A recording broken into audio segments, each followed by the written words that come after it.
Pardon, welke smaken heeft u vandaag? We hebben veel smaken, bijvoorbeeld vanille, aardbei en chocolade. Mag ik eerst even proeven? Ja, ik geef u graag een kleine proef. Heeft u ook vegan ijs? Ja, we hebben meerdere plantaardige smaken. Welke smaak is erg populair?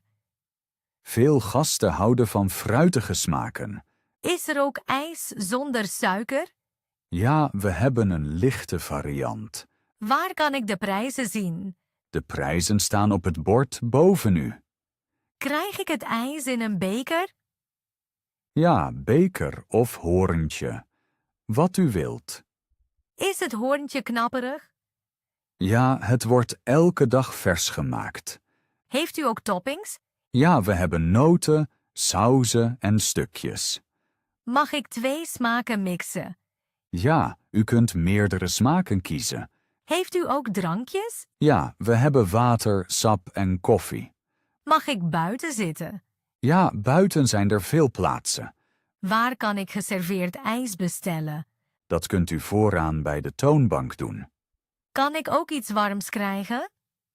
Ja, we bieden warme dranken aan. Waar betaal ik? U betaalt direct bij de toonbank.